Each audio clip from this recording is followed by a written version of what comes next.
Ma'am आपने कोई screen share करनी है? हाँ सर कर देती हूँ।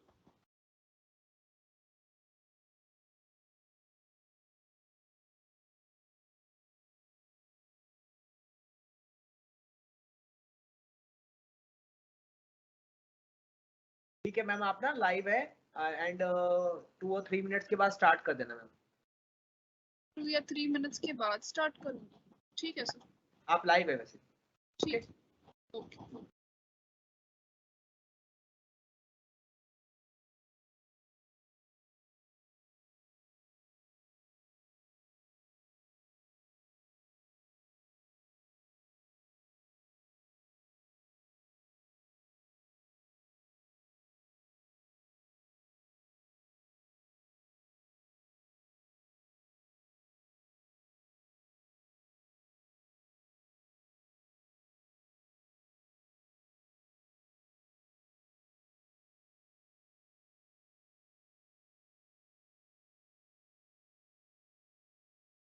अच्छा सर एक क्वेश्चन था सर।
ठीक है आज का सेशन शुरू कर देते हैं।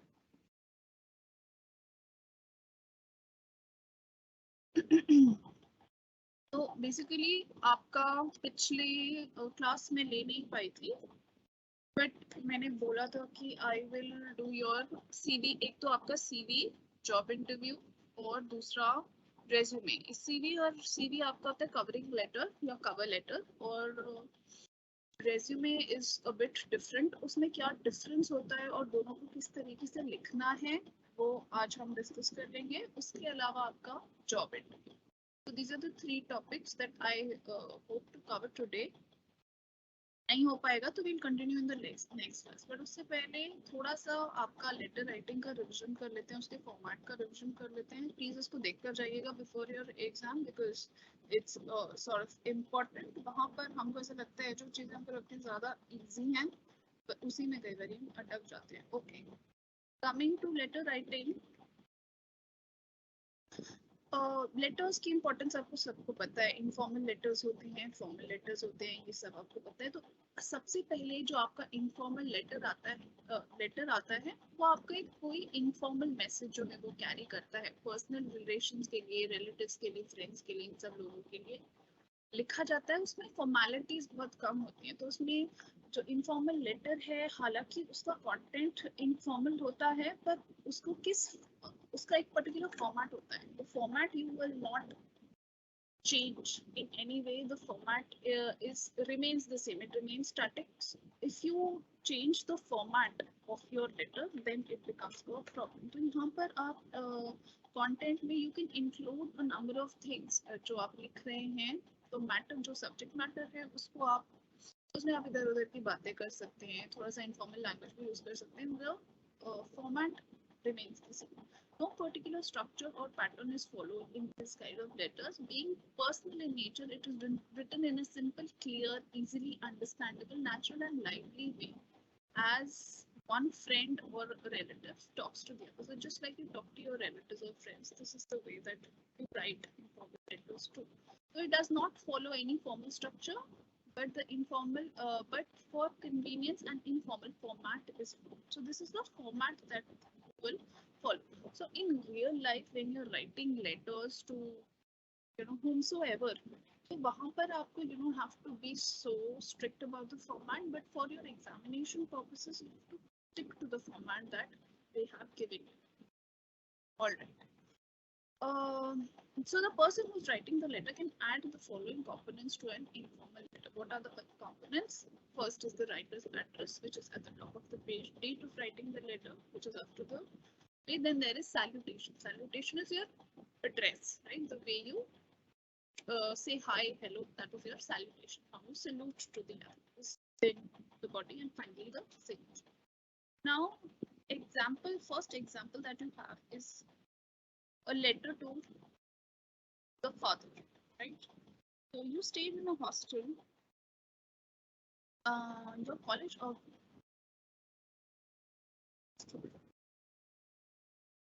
yeah.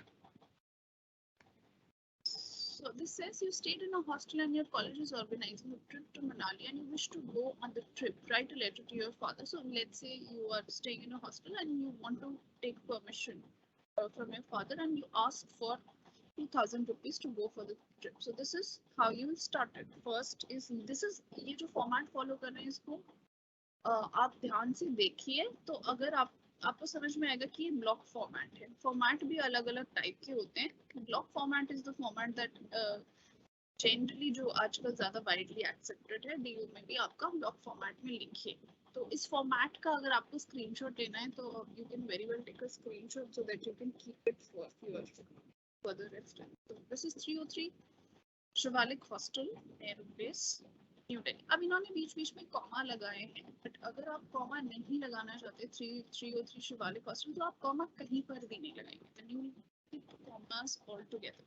In case you're putting in all of these commas, तो फिर then you should know the right places where you put the commas, right? Then comes 12th January 2020. Dear Papa, I am fine and hope that all of you will be fine. The result of my first semester exam has been declared. Now, अब ये एक difference है formal और informal letter. Informal letter में आप I am fine, I hope you are fine, मेरे first semester में इतने नंबर आए थे, ये सब unrelated है कि मेरे 84%। आपका यहाँ पे what is your subject, आपका जो main बात है जो आपको कहनी है वो ये कहनी है कि आपको मनाली ट्रिप के लिए परमिशन चाहिए और 2000 रुपए चाहिए अपने फादर से।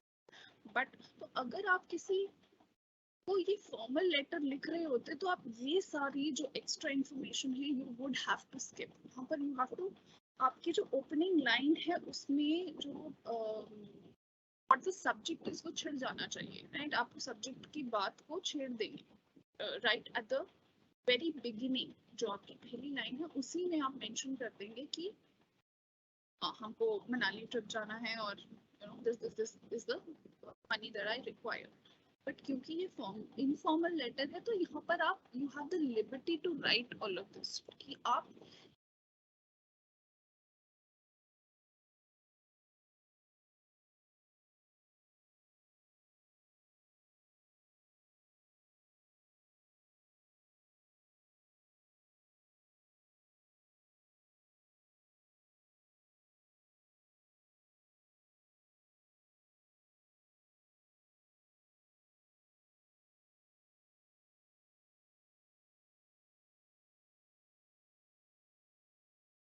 Okay. I hope you guys can see me now. All right, ठीक है, let's continue. तो यहाँ पर जो है आपका, like I said, कि आपकी जो अगर आप फॉर्मल लेटर लिख रहे हैं तो फॉर्मल लेटर में आपको अच्छे से ये बताना पड़ेगा कि पहली जो ओपनिंग लाइन है उसी में आपको जो आपका सब्जेक्ट है वो छेड़ना पड़ेगा. लाइक फॉर एग्जांपल अगर आप किसी टीचर को लिख रहे हैं ये, या अगर आप स्कूल के प्रिंसिपल से मांग रहे हैं मनाली ट्रिप जाने की परमिशन, और you're asking for some money, for some funding, तो आप I am fine, oh hope you're fine, मेरे पहले इतने मार्क्स आए थे, ये सब जो इंफॉर्मेशन है इसको कट शॉर्ट करके इसको नहीं वो करना है, और डायरेक्टली आपके पहले सेंटेंस में ही मेंशन हो जाना चाहिए कि सर मैं इसलिए लिख रहा हूँ क्योंकि हम मनाली जाना चाहते हैं फॉर अ ट्रिप, और ये मुझे पैसा चाहिए फॉर द आगे ट्रिप. तो ये आप रिक्वेस्ट जो आपकी है वो मेंशन कर देंगे right at the very first sentence. तो उसमें फॉर्मल लेटर की क्वालिटी होती है कि आप उसमें कम से कम एक्स्ट्रा इंफॉर्मेशन देंगे और उसको छोटे से छोटा बनाएंगे. For an informal letter you can write all of this कि मेरे फर्स्ट सेमेस्टर में इतने नंबर आए थे, I did this, I did that, the classes of the second semester have also started, papa my college is organizing a trip to Manali. Then you can come to the, एक इन्होंने paragraph पूरा ऐसे लिख दिया कि आप ठीक हैं, मैं ठीक हूँ, जो पिछले सेमेस्टर हमारे एग्जाम्स हुए थे उसके रिजल्ट डिक्लेयर हो गए, ये हो गया वो हो गया. उसके बाद आप पैराग्राफ चेंज करके फिर आप लिख सकते हैं पापा मेरे कॉलेज मेरा कॉलेज जो है वो एक मनाली में ट्रिप ऑर्गेनाइज कर रहा है in the last week of February में. All my friends are going to the trip. I too wish to go on the trip. 3 teachers from my college are accompanying the students. The trip is very much beneficial for students. The teachers will tell us about the different herbs found in the. तो यहाँ पर आप अपने parent को ये बता रहे हैं कि ये क्यों अच्छी है ट्रिप आपके लिए. Just like you will convince a parent, जैसे आप अपने पेरेंट से बात करते समय उनको बताएंगे कि ट्रिप आपकी क्यों अच्छी है, ये एक एजुकेशनल ट्रिप है, यहाँ पे ये होगा. The contribution for the trip is 1500 rupees मुझे ट्रिप के लिए देने पड़ेंगे. Please transfer 2000 rupees into my account so that I can dispose the money.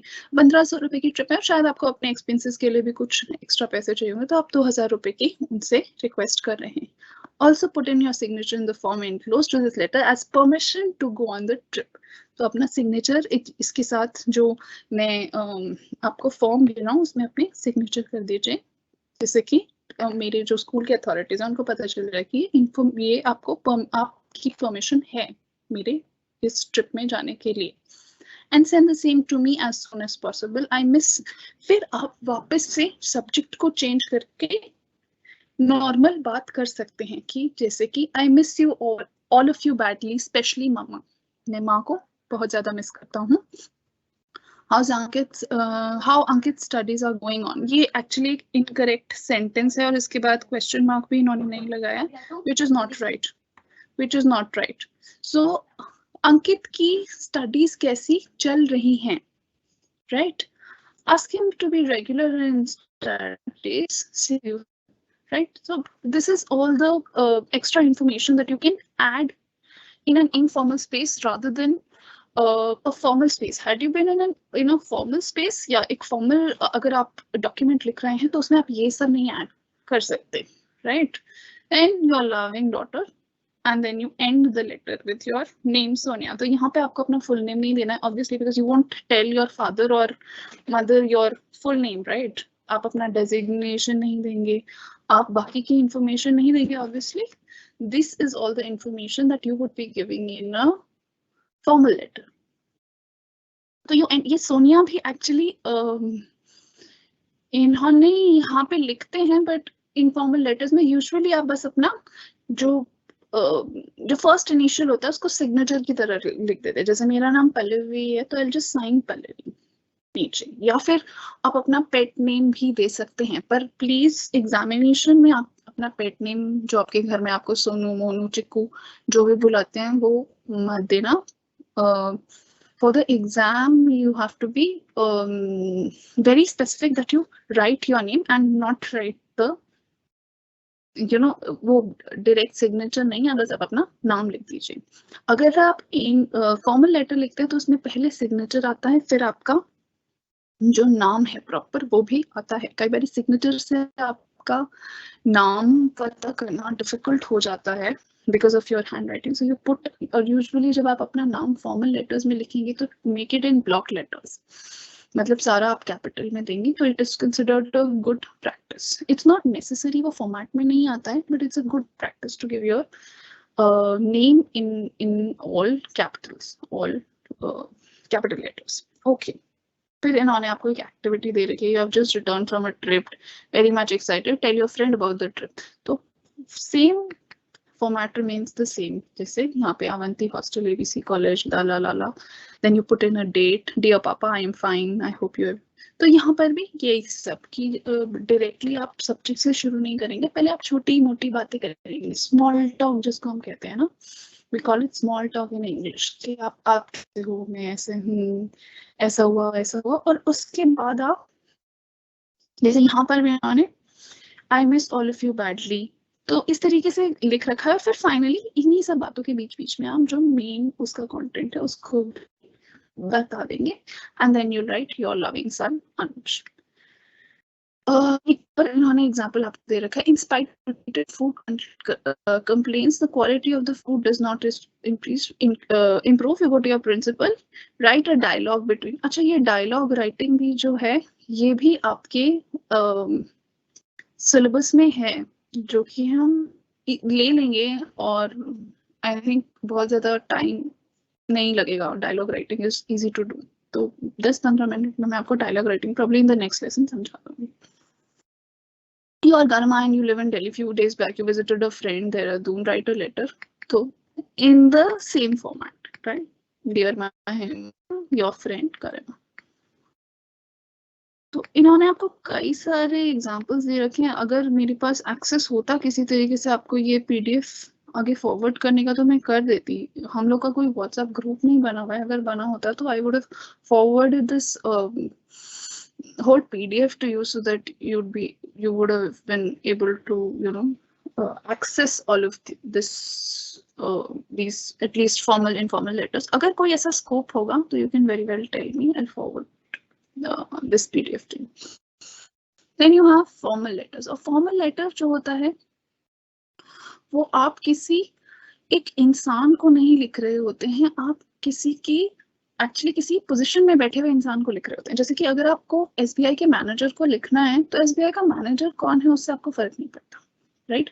आप जो है उसके डेजिग्नेशन या उसके जॉब टाइटल से कंसर्न है, जो उसका नाम है आपको कई बार भी नहीं होगा। जैसे कि अगर आप SBI के मैनेजर को लेट से लिख रहे हैं, स्टेट बैंक, आप अपने बैंक के मैनेजर को लिख रहे हैं, वो कौन है, उसका क्या नाम है और क्या करता है, क्या घर में क्या करता है, या all of that is not your concern. आपकी कंसर्न ये है कि उसका जॉब टाइटल क्या है, आपको किसको लेटर एड्रेस करना है, और उसके हिसाब से जिसको आपको लेटर एड्रेस करना है उसी के हिसाब से you will give the salutation. It is used for formal communication. ये फॉर्मल कम्युनिकेशन के लिए यूज होता है।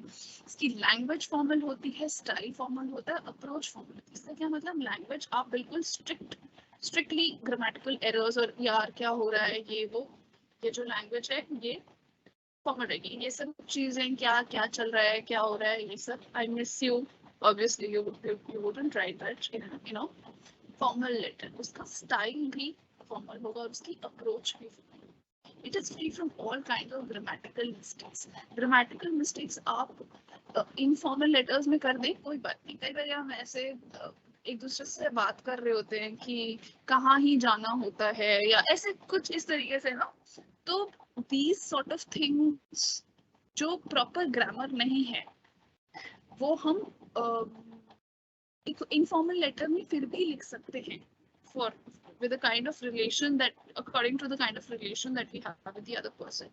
बट एक फॉर्मल लेटर में आपको grammatical mistakes, you should be very sure कि आप कोई भी ग्रामेटिकल मिस्टेक्स नहीं कर रहे हैं. The writer needs to observe certain formalities to write a formal letter. क्या ये फॉर्मेलिटीज है?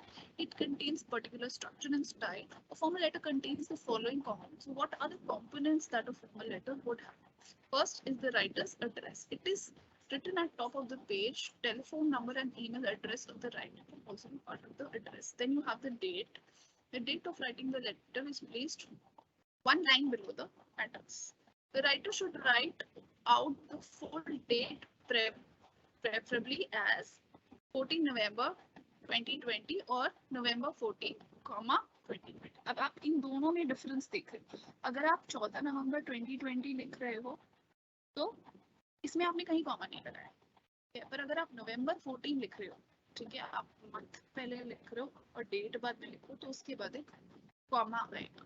तो ये आपको ध्यान रखना है. तो इजी, अगर उसको इजी करना है तो आप इस तरीके से ये, this is not just for formal letters. आप कहीं पर भी अगर डेट दे रहे हो, कहीं पर भी डेट लिख रहे हो, अगर आप उसका जो डेट है वो पहले लिख रहे हो और मंथ बाद में लिख रहे हो, तो there is no need to put a comma. But अगर आप मंथ पहले लिख रहे हो और डेट बाद में लिख रहे हो, तो फिर डेट के बाद एक कॉमा आएगा. Then you have the recipient's address. जो रिसीव कर रहा है लेटर, उसको उसका जो एड्रेस है. Finally the salutation. Salutation is how you address the other person, right? It is written one line below the recipient's details. The salutation varies depending on the relationship between the writer and the recipient. In the case of business relations, the salutation can be dear Mr. whomsoever. You know, if you know the surname of the recipient, then you can very well mention the surname. If you don't know the surname of the recipient, so you can just mention whatever the job title of that person is. But in case of formal situation, the name of the recipient is not. The salutation can be dear sir and dear madam. So um, in case you know the person personally, whomever that you're addressing the letter to, or whomsoever you're addressing your uh, particular complaint to, you can very well mention the surname. But if you do not know, which is mostly the case, mostly cases mein kya hota hai, you do not know the surname of the person, name or surname of the person, so you directly say dear sir or dear madam. If gender of the recipient is not known, you mention both. This is extremely important. मतलब assume कर लिया जाता है, अक्सर assume कर लिया जाता है कि जो भी रिसिपेंट है वो मेल ही होगा, तो हम अक्सर डियर सर करके लेटर लिखते हैं. मगर अगर आपको नहीं पता है कि वो मेल है या फीमेल है, तो प्लीज डियर सर और एक स्लैश हाइफन लगाकर आप मैडम लिखिए साथ में. बिकॉज मतलब आजकल थोड़ा सा ये ज्यादा इम्पोर्टेंट हो गया है, because it might just be a woman and it's not considered nice that you directly से सर. आप अज्यूम कर लेते हैं कि कोई भी रोल पे सिर्फ शायद एक आदमी बैठा होगा. So that way it's important that you put a slash there and put in madam too. In a formal situation, the word dear is a mere polite expression. It does not imply any special affection. तो dear शब्द है, ये हम बस एक politely use किया जाता हुआ एक्सप्रेशन है. हम रिस्पेक्टेड नहीं लिखते हैं इन इंग्लिश. रिस्पेक्टेड अक्सर लोग लेटर्स पे लिख देते हैं, respected ma'am, respected sir, but it's not right to say respected. क्योंकि जो हम हिंदी में लेटर लिखते हैं ना, उसमें हम अक्सर आदरणीय लिख देते हैं, तो और अच्छा माना जाता है कि किसी को आदरणीय लिख देना. बट अंग्रेजी में हम क्या करते हैं, जनरली उसको बस ट्रांसलेट कर दिया ना इंग्लिश में. आदरणीय क्या होता है? रिस्पेक्टेड. तो रिस्पेक्टेड लिख दिया, बट रिस्पेक्टेड एक्चुअली फॉलो नहीं होता है. किसी को रिस्पेक्टेड ये कहना इंग्लिश कल्चर में इट्स नॉट प्रेवलेंट, राइट? वो बड़ा कॉमन नहीं है कि रिस्पेक्टेड लिख देना किसी को. तो अंग्रेजी में जो लेटर्स लिखते हैं लोग, वो सिर्फ डियर से ही लिखते हैं, डियर सर या डियर मैडम से. और रिस्पेक्टेड जो है, अक्सर जो हिंदी में लेटर्स लिखते हैं, जब उसको अंग्रेजी में लिख रहे होते हैं, तो हम क्योंकि हिंदी में आदरणीय लिखते हैं, तो उसको इंग्लिश में कन्वर्ट करके रिस्पेक्टेड लिख देते हैं. पर वहाँ इंग्लैंड में और इंग्लिश कल्चर में रिस्पेक्टेड शब्द जो है वो अक्सर नहीं यूज होता है लेटर्स में, तो आप भी नहीं करेंगे. Then you have the subject line. Subject line is extremely important, क्योंकि सब्जेक्ट लाइन जितनी छोटी हो और उसमें जितनी ज्यादा सटीक तरीके से आपकी बात जो है वो कन्वे हो जानी चाहिए. Subject is the most eye catching part of the letter. It is written one line below the salutation. जब आपने सैल्यूटेशन दे दिया, डियर सर लिख दिया, डियर मैडम लिख दिया, या जो तो सैल्यूटेशन के बाद डायरेक्टली, या फिर अगर आप जानते हैं नाम, लेट्स से अगर आप अपनी प्रिंसिपल का नाम जानते हैं तो डियर मैडम के साथ आप ऐसे लिख सकते हैं, डियर गुप्ता मैम, राइट, या dear let's say Pandey ma'am और व्हाटएवर. बट अगर वो नहीं है तो आप डियर मैम या डियर मैडम. अच्छा, मैम कैसे लिखा जाता है? Ma'am is MAAM, but a between both of the A's comes an apostrophe. Now that apostrophe is very important. If you don't know the meaning, once I'll take up some grammar with you next time, and I'll point out these small mistakes that we make. That like apostrophe is extremely important, but people usually don't know how to put it right. तो जिस किन places में आपका apostrophe आना चाहिए और किन places में आपका apostrophe नहीं आना चाहिए, that is a very I mean बहुत confusing होता है, and usually people do not know how to do it. और मैंने देखा काफी पढ़े लिखे लोग जो काफी अच्छे fluently they speak English और बहुत अच्छे से they're able to carry themselves, but they still make mistakes in putting the apostrophe. They really don't know how and where to put the apostrophe, and what is the right situation. So that is something also that I'll take up in probably the last 3-4 sessions that I have with you. There I will explain some of these small mistakes that you make, especially in conversation, or it can be written, it can be oral. जिसमें you have to be very careful, right? कि कहाँ पर, for example, an apostrophe लगना है. I hope you know what an apostrophe is. In case you don't know what an apostrophe is, so that also I'll take up in a class. Then comes your body. It is the main part of the letter. For easier reading, it can be divided into a minimum of 3 paragraphs. जो आपका letter जो है, usually it is divided into a minimum of 3 paragraphs or 3 parts for easier reason. Okay, the first paragraph will be the introductory one. This you would know already, right? Ki one introduces the subject, second talks about the subject, and then finally you conclude with the subject. I mean, you give a conclusion to the subject. The other paragraph may contain a detail of the subject matter. Then you have a complementary clause. Now, what is a complementary clause? It is a polite way of ending. It ends the letter on a good note, as well as establishes connection with the recipient. So, recipient है the person whom you are addressing your particular piece or your particular letter to is the recipient. It is written one line below the body. Finally, when you are done with the body, जब आप उसकी पूरी body को complete कर लेंगे, then you get the complementary clause. जरूरी नहीं है कि आप complementary clause दें, but it's considered good. It's considered a good practice that you do it. In case you're writing a very rude complaint, कई बार ऐसा जाता है कि let's say you've written to somebody, you are a customer, and maybe you've written to a company जहाँ पे आपने 3, 4, 5, 6 बारी already you've mentioned the same complaint, and then they're not listening, they're not responding, वो आपकी बात नहीं सुन रहे हैं, समझ रहे हैं, तो उस केस में आप थोड़ा सा अपनी लैंग्वेज को चेंज कर सकते हैं. जैसे हम dear sir dear sir dear sir करके लिखते हैं, बट कई बार आप बहुत गुस्से में है. मान लीजिए आपने कोई फोन खरीदा है और वो फोन आपका बिल्कुल खराब आया है. Let's say it's not functioning properly, वो ठीक से काम नहीं कर रहा है, और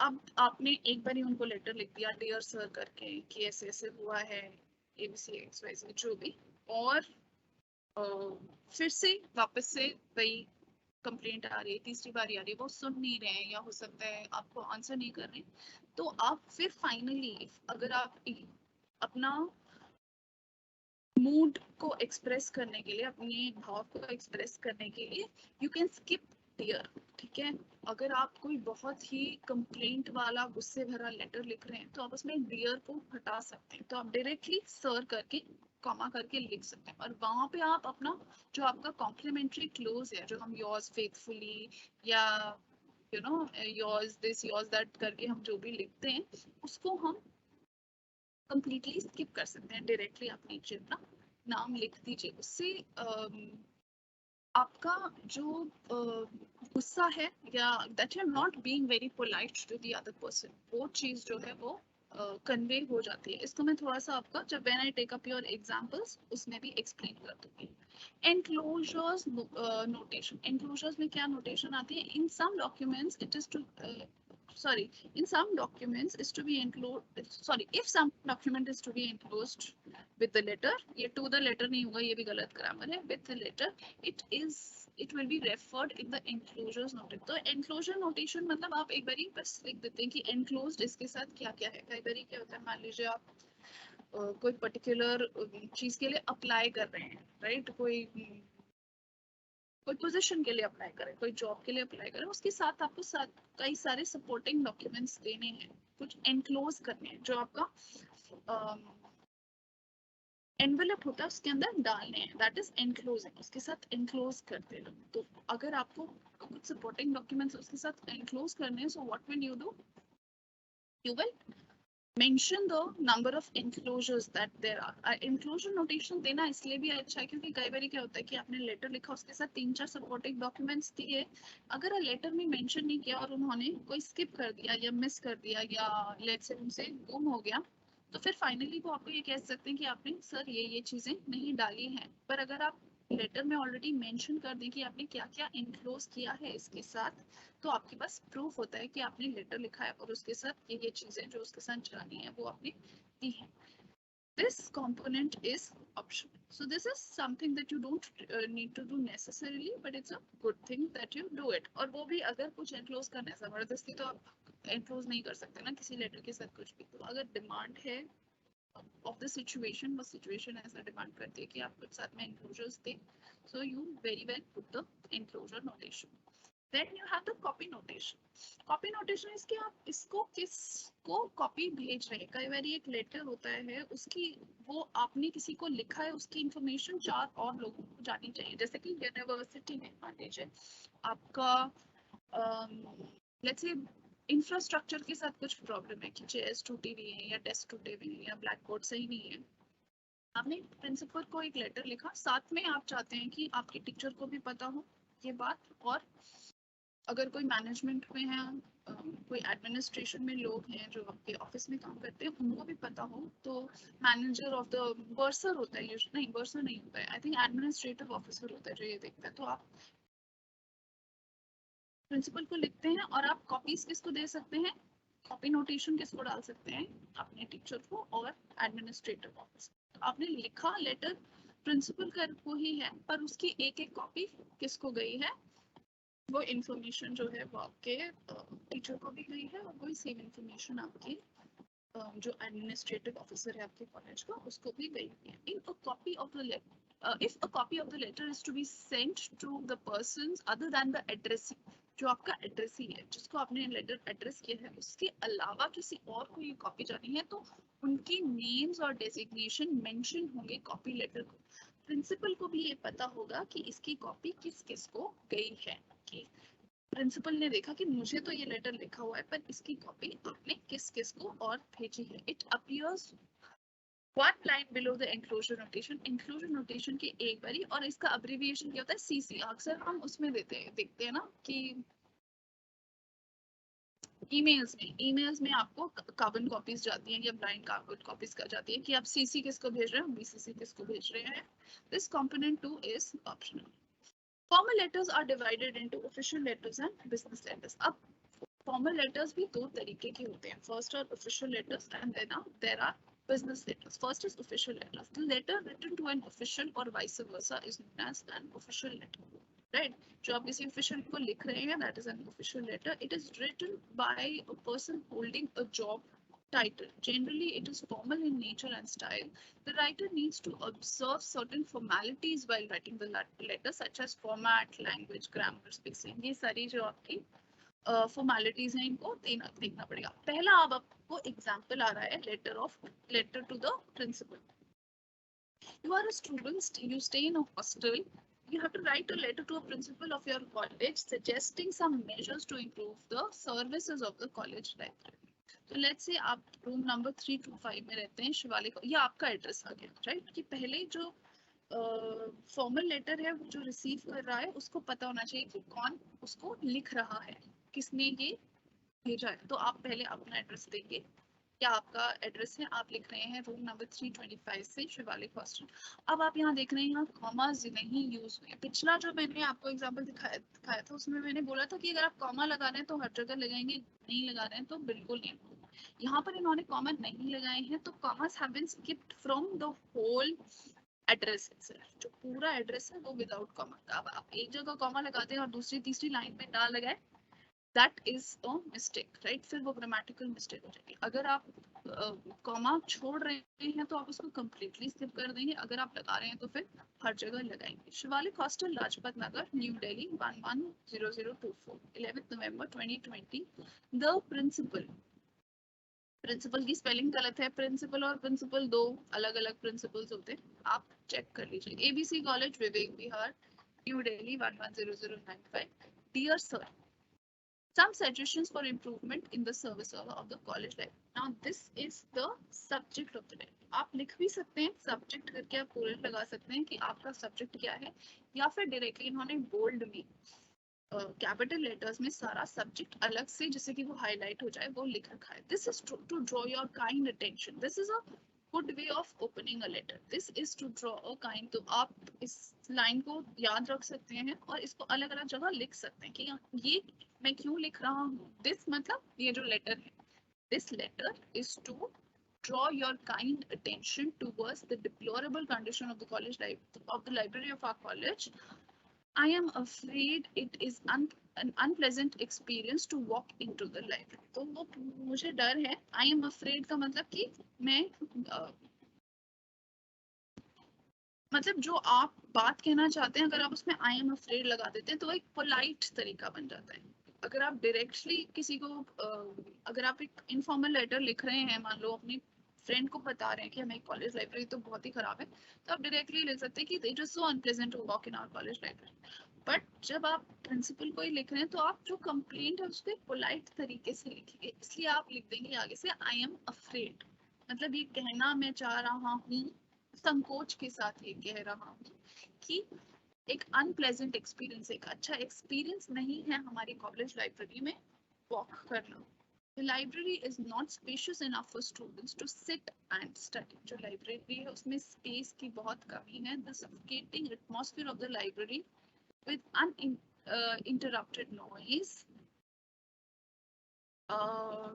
going on all around is hardly conducive to study। So आप बेसिकली सारी अपनी प्रॉब्लम मेंशन करें कि लाइब्रेरी का एटमॉस्फेयर खराब है, नॉइज आती रहती है, हार्डली आप वहाँ पर पढ़ पाते हैं। आप सजेस्ट क्या करें, then you will start with your suggestions कि आपने क्या सजेस्ट की। एक सेपरेट स्पेस होना चाहिए स्टूडेंट्स के पढ़ने के लिए, एक पीसफुल एनवायरनमेंट होना चाहिए, टेक्स्ट बुक सजेस्ट का जो सेक्शन है उसको स्ट्रीमलाइन कर देना चाहिए राइट। तो ये जो सारे के सारे इसको आप पॉइंट वाइज भी लिख सकते हैं। अगर आपके कुछ सजेशंस हैं किसी लेटर में या किसी पर्टिकुलर जगह पे आप दे रहे हैं तो आप एक अच्छी प्रैक्टिस है कि आप उसको the following are my suggestions for you know better environment of the library और the better running of the library, और उसको करके पॉइंट नंबर 1 2 3 4 5 में कर दें, वो पढ़ना इजी हो जाता है। जैसे कि यहाँ पर अगर आप मान लीजिए आप प्रिंसिपल है, आप ये लेटर पढ़ रहे हैं, आपके पास दुनिया भर का काम है, कितने बच्चों के आपको लेटर्स आ रहे होंगे, कंप्लेंट्स आ रही होंगी, सजेशंस आ रहे होंगे, सारा का सारा पढ़ना डिफिकल्ट हो जाता है। अगर आप उसको पॉइंट वाइज दे दें तो फॉर्मल लेटर्स में तो बहुत अच्छा होता है कि अगर आप पॉइंट वाइज अपनी बात समझा सकते हैं कि कुछ पॉइंट्स है आपको कहने के लिए और उनको आपने उसी तरीके से लिख दिया है 1 2 3 4 करके, तो वो इजी हो जाता है पढ़ना। The students will be highly indebted if some of the suggestions could be implemented at the early age। Yours faithfully, यहाँ पे पहले आपका सिग्नेचर आएगा जिस तरीके से आप करते हैं, अनुराधा चड्डा। आगे आप क्यों नहीं लिख रहे हैं कि कौन है अनुराधा चड्डा, क्योंकि आपने ऊपर ऑलरेडी कहीं ना कहीं आप मेंशन कर देंगे कि आप किस कैपेसिटी में ये लेटर लिख रहे हैं राइट, कि आप कौन हैं, किस हक से आप ये लेटर लिख रहे हैं। हो सकता है आप स्टूडेंट यूनियन के हैं, अगर आप स्टूडेंट हैं तो आप लेटर में मेंशन कर सकते हैं कि मैं एक स्टूडेंट हूँ यहाँ की, आपकी पर्टिकुलर कॉलेज की, और ये पर आपको कहीं ना कहीं मेंशन करना पड़ेगा कि आप हैं कौन, राइट, कि आपका ओहदा क्या है, कि जिसकी वजह से आप ये बात उनको कह रहे हैं। अब दूसरा आपका लेटर आता है, you meet the principal, he asks you to prepare a report related to the deficiencies, right? Deficiencies, let's say in the college, draft a report. Letter to the health officer. Health officer को आप लिख रहे हैं, write a letter to the health officer in your city, drawing attention to the insanitary conditions prevailing in your college. यहाँ पर आपने अपना address दे दिया, हाउस नंबर दिस, यहाँ पर भी उन्होंने कहीं कॉमा नहीं लगाए हैं। आगे आप अपना मोबाइल नंबर और ईमेल आईडी भी दे सकते हैं। फाइनली आप डेट लिखेंगे, फिर आप उसको उसका एड्रेस लिखेंगे सामने जिसको आप लिख रहे हैं, डियर सर मैडम, फिर आप अपना सब्जेक्ट लिखेंगे, in sanitary conditions in Nagar, yours sincerely, आगे signature Sanjay Sharma. Letter to the editor, write a letter to the editor of a newspaper regarding bad conditions of roads in your locality. यहाँ पर 56 Gandhinagar new Delhi, अच्छा यहाँ पे 56 के बाद इन्होंने कॉमा लगाया क्योंकि ये कॉमा और जो एंड में कॉमा आता है ये दो अलग अलग चीजें हैं, राइट। तो आप ये जो कॉमा इन्होंने यहाँ पे 56 गांधीनगर लगाया है ये डिफरेंट है, इट्स नॉट दोस कॉमास जो आप हर लाइन के बाद एड्रेस में लगाते हैं। वो वाली कॉमास अगर आप एक लगा रहे हो तो वो सारे का सारे कॉमास आप लगाएंगे, नहीं लगाएंगे तो फिर कोई भी नहीं लगाएंगे। 25 November 2020, the editor Times of India ABC number New Delhi। तो आप ये ABC करके XYZ करके आप लेटर में वहां पर एग्जाम में भी लिख सकते हैं। अगर आपको कोई ऐसा लेटर आया कि आपको नहीं पता कि इसका एड्रेस, आप अपने मन से एड्रेस बना सकते हैं, ठीक है, जब आप एग्जाम में लिख रहे हैं। अगर आपको नहीं समझ में आ रहा तो आप ABC नगर, XYZ नगर ऐसे करके लिख सकते हैं, दैट्स कम्प्लीटली ओके, बस आपका फॉर्मेट सही होना चाहिए। Bad condition of road in Gandhinagar, dear sir madam, municipal corporation. अगर मान लो यही बैड कंडीशंस का लेटर आपने 4 बारी लिख दिया और आप 5वीं बारी कंप्लेंट कर रहे हैं कि मान लीजिए एडिटर ने छापा ही नहीं और आपको बहुत गुस्सा आ रहा है कि इतना इंपॉर्टेंट चीज है सोसाइटी के लिए, आपकी पर्टिकुलर कॉलोनी के लिए, और ये छप नहीं रहा है लोकल न्यूज़पेपर में, तो आप डियर को फाइनली वहां से हटा देंगे, ठीक है। अगर आप if you are really angry at the person that you are writing the letter to, तो आप डायरेक्टली सर मैडम करके उसको लिखेंगे, आप डियर सर डियर मैडम नहीं लिखेंगे, और एंड में ये योर्स सिंसियरली हटा देंगे, ठीक है। तो योर्स सिंसियरली और डियर आप जनरली पोलाइटनेस के लिए लिखते हैं, पर अगर आप पोलाइट लेटर नहीं लिख रहे हैं, आप बहुत परेशान हैं, फ्रस्ट्रेटेड हैं, तो आप ये दोनों चीजें जो है वहां से हटा देंगे। Write a letter to the editor of a newspaper regarding reckless driving of the driver of TTC buses. Same, right? Same format followed through the esteemed columns of your newspaper, right? Through the columns of your esteemed newspaper. Both are okay. Esteemed columns of the newspaper का मतलब जो particular column है वो बड़ा esteemed है। अगर आप newspaper का esteemed कह रहे हैं तो आपका पूरा newspaper जो है वो esteemed है, right? Esteemed मतलब अच्छे से regard किए जाने वाला, right? In that is held in good regard. तो this is also, ये भी एक ऐसी opening line है जो कि अक्सर लोग यूज करते हैं न्यूज़पेपर को जब आप वो लिख रहे होते हैं अपना particular what do you call it, newspaper के एडिटर को जब आप लिख रहे होते हैं तो आप अक्सर ये लिख देते हैं through the columns of your esteemed newspaper, that's a good opening line, yours truly, right, so yours truly, yours sincerely, yours faithfully. That अगर आपको नहीं पता कि ट्रूली सिंसियरली फेथफुली कहाँ आएगा तो आप योर्स फेथफुली कहीं पर भी लिख सकते हैं, ठीक है। योर्स फेथफुली आप किसी को भी लिख सकते हैं, इट्स नॉट इनकरेक्ट। सिग्नेचर डाल के अमित कुमार। अब इन्होंने एक और लेटर दे रखा है, लेटर ऑफ पुलिस को to the police commissioner regarding the rising thefts of the at your colony. तो ये भी works the same. Bank manager को कैसे लिखेंगे, the manager State Bank of India ABC Nagar new Delhi. Subject यहाँ पर देखो इन्होंने सब्जेक्ट कोलन करके लिख दिया है रिगार्डिंग लोन। अगर आप सब्जेक्ट नहीं लिख रहे हैं तो आप बिग बोल्ड लेटर्स में अलग से सब्जेक्ट लिखेंगे। अगर आप सब्जेक्ट कोलन नहीं लिख रहे हैं तो आप जो सब्जेक्ट है उसको बोल्ड लेटर्स में लिख देंगे जिससे कि ऑटोमेटिकली जो इंसान है जो पढ़ रहा है उसको समझ में आ जाए कि आप सब्जेक्ट उसकी बात कर रहे हैं, ठीक है, तो वो उसको अलग तरीके से लिखा। अब आप क्या आते हैं बिजनेस, ये सारे ऑफिशियल लेटर्स थे जो आप किसी ऑफिशियल को लिखते हैं। अब business letters, every organization whether social or business needs to correspond with customers, suppliers, shareholders. Other communication is essential with them. It is an integral part of the business and one cannot think of running the business without the related correspondence, right? तो जो business किसी organization में आप कर रहे हैं उसमें भी आपको बहुत सारे letters लिखने पड़ते हैं जो कि या तो internal part of the business के लिए इम्पोर्टेंट है या फिर किसी और को रीच आउट कर रहे हैं, ये सब बिजनेस लेटर्स होते हैं। Purpose of writing a business letter क्या हो सकता है? टू अचीव स्पेसिफिक गोल, कोई स्पेसिफिक गोल आप अचीव करना चाहते हैं। टू सस्टेन और सीमेंट बिजनेस रिलेशंस, जो आपके बिजनेस रिलेशंस है कस्टमर्स के साथ वो आप बेटर करना है। टू इन्फॉर्म, टू इंक्वायर, वो आपसे क्वेश्चन पूछ सकते हैं कि बिजनेस लेटर्स के क्या पर्पसेस हो सकते हैं, तो उसमें आप पॉइंट वाइज ये सारे मेंशन कर देंगे। इन्फॉर्म करना, कुछ इंक्वायर करना, कुछ इंक्वायरी करना। टू प्लेस एन ऑर्डर, कोई ऑर्डर प्लेस करने के लिए भी आप बिजनेस लेटर देख सकते हैं। जो सिर्फ एज कस्टमर्स ही आप ऑर्डर प्लेस नहीं करते हैं, ऑर्डर प्लेस जो आपकी कंपनी है वो भी आगे से वो उसको भी कोई सप्लाई कर रहा होगा चीजें जिसका वो ऑर्डर प्लेस करेगी। मान लीजिए आप किसी कंपनी में काम कर रही हैं तो as the manager of the company also you can place some orders कि आपको कुछ रॉ मटेरियल चाहिए या और कुछ anything that you require. To keep a permanent record for future reference, to request for a corrective action, for some adjustment, किसी को congratulate करना है, complaint करनी है, to sell, अगर question हो आपसे पूछे कि क्या क्या purposes हो सकते हैं business letters के, तो ये आप सारे mention करेंगे। To apply for a job, etc. Structure क्या होगा? Different from a personal letter in content, language, features and layout. It is used for formal communication, contains a particular format. तो इसका क्या है, पहले इसके essential parts क्या रहते हैं? पहले आप heading देंगे, date देंगे, recipient's name, title, address of the organization, salutation, subject line, body, complimentary clause, signature, name and job title of the writer. ये सारे के सारे आपके components होंगे। इसको जब मैं आपको एग्जाम्पल दिखाऊंगी पढ़ाऊंगी तो आपको फाइनली समझ में आ जाएगा इसका एक एक पार्ट कैसे होना है।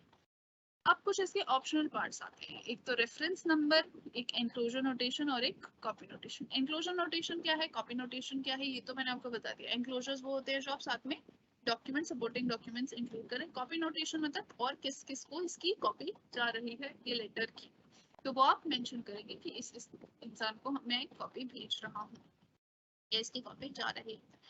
टाइप्स, अब क्या क्या टाइप्स हो सकते हैं बिजनेस लेटर्स के? Business letters of different purposes, they can be written to inform, complaint, inquire, order goods, employment और so on. They can be divided into the formal way. तो पहले complaint letter हो सकता है, कोई inquiry letter हो सकता है, कोई sales letter हो सकता है, कोई order letter हो सकता है, या फिर finance related orders हो सकते हैं। सबसे पहले आता है आपका complaint letter. The letter to make a complaint of a product, service or an employee is known as a complaint letter.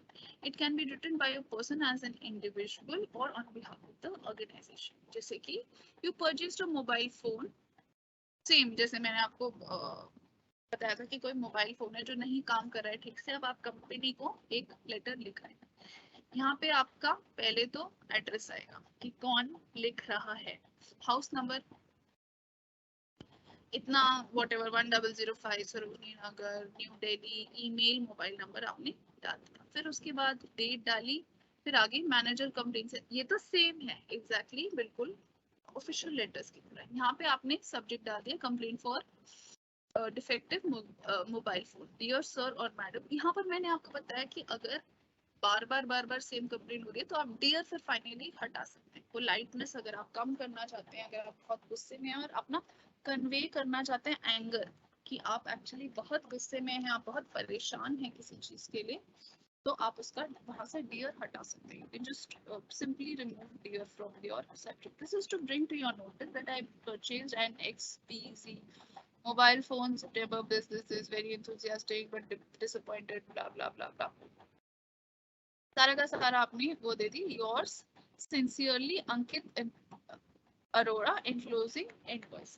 यहाँ पर क्या है कि अगर यहाँ पर आप कौन है, यहाँ पर तो आप एक कस्टमर हैं, पर अगर आप किसी हैसियत से ये लेटर को लिख रहे हैं, मान लीजिए आप कस्टमर नहीं होते, आप किसी कंपनी में काम कर रहे होते, मैनेजर होते, और आपने बल्क में ऑर्डर दिए होते, मान लीजिए 100 फोन्स के, तो यहाँ पर आप अंकित अरोड़ा, आप कौन है, senior manager in ABC company, blah blah blah, यहाँ पर आप अपना डेजिग्नेशन जॉब टाइटल पूरा देते हैं, राइट, कि आप किस हैसियत से, व्हाट इज योर पोजीशन, जिसकी वजह से आप देख रहे हैं।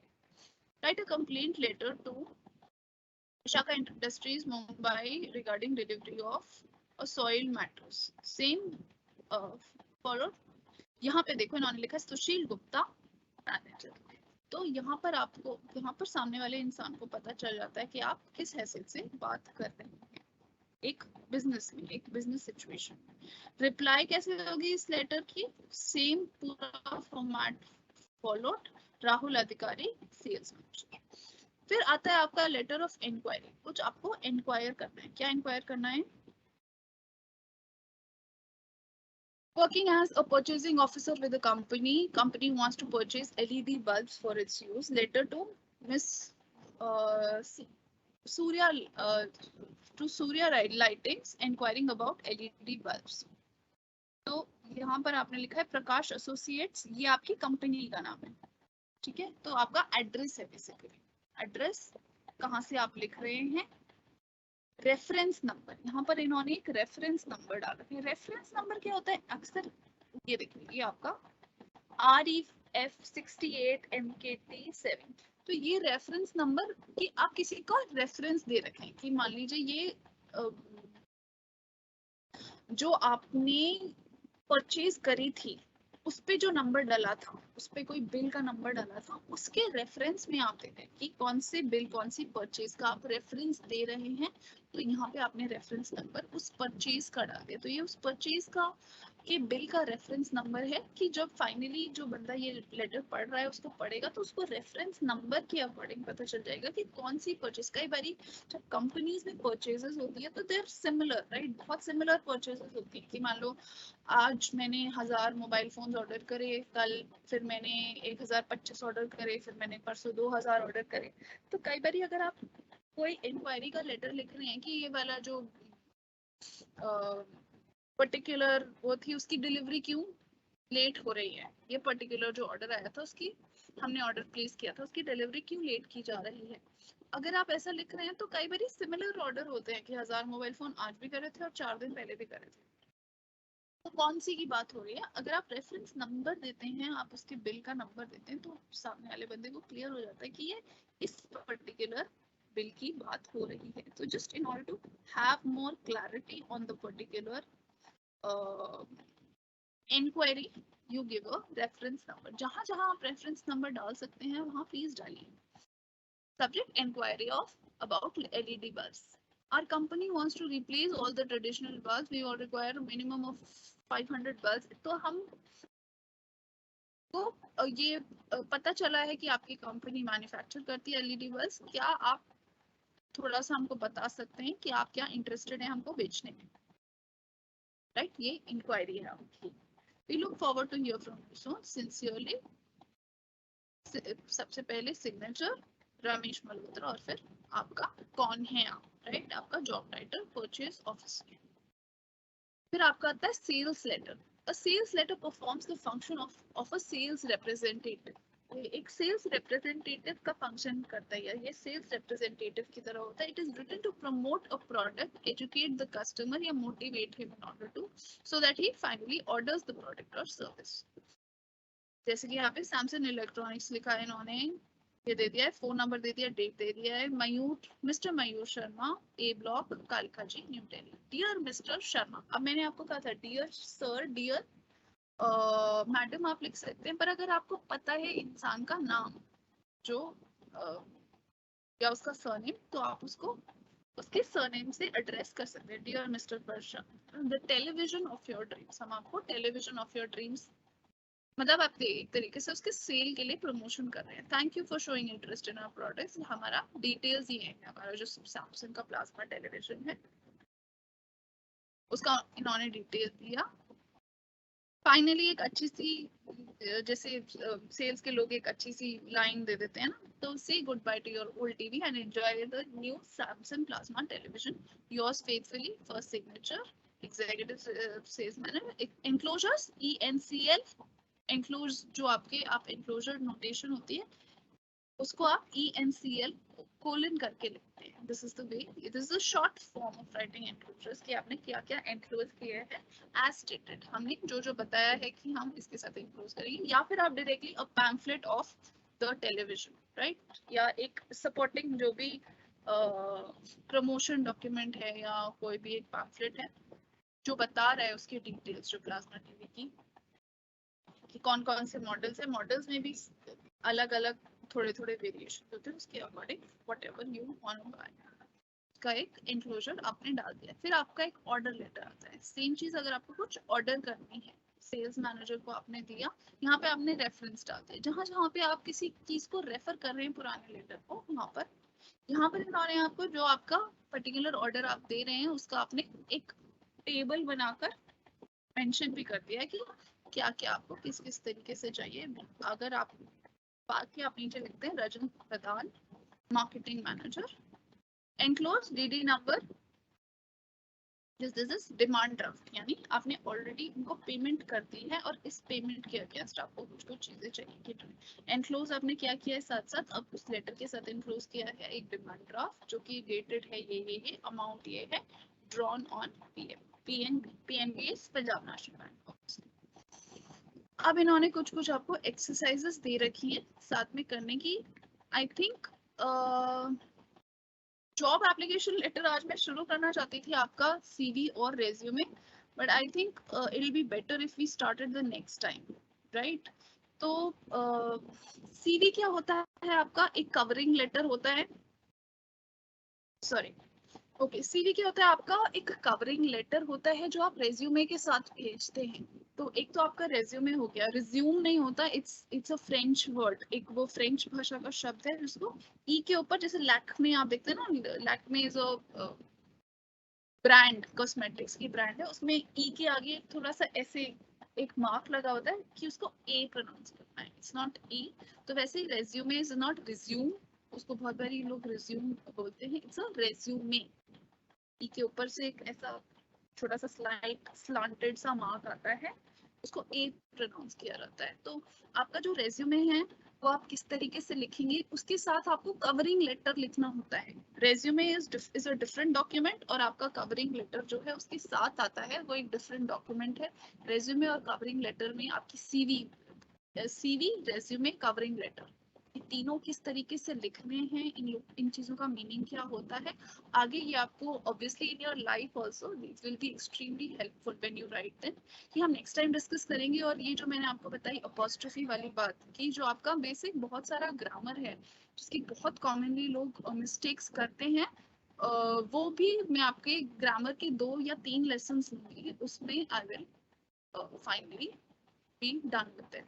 तो ये हम today is a Thursday, Saturday को हम आपका, मैं आपका ग्रामर सॉरी ये जॉब CV एप्लीकेशन लेटर, उसके बाद आपका एक तो इंटरव्यू बच जाता है कि आप इंटरव्यू में जॉब इंटरव्यूज कैसे देते हैं, ये भी आई विल कवर, ज्यादा टाइम नहीं लगेगा, 15-20 मिनट में। One more thing that was left from your syllabus, अभी मुझे आई कैन नॉट रिकाउंट, वो आप I mean I'll finish with your syllabus now in the next couple of classes। एक class में आपके पुराने जो क्वेश्चन पेपर्स आए हैं वो सारे के सारे सॉल्व, कुछ तो मैंने कर दिए थे आपके साथ, कुछ जो बचे हुए हैं वो मैं आपके साथ सॉल्व करके I will help you out. Any if you have any suggestions कि मैडम ये जो टॉपिक है इसको फिर से पढ़ा दो, या कोई डाउट है, कोई प्रॉब्लम है, कुछ कहना है, you can very well ask me, otherwise you can conclude with today's class। फिर हम next class में आपका next topic से शुरू करते हैं। Anything that you want to ask, anything that you want to say, कोई doubt है, कोई confusion है, आज जो पढ़ाया letters,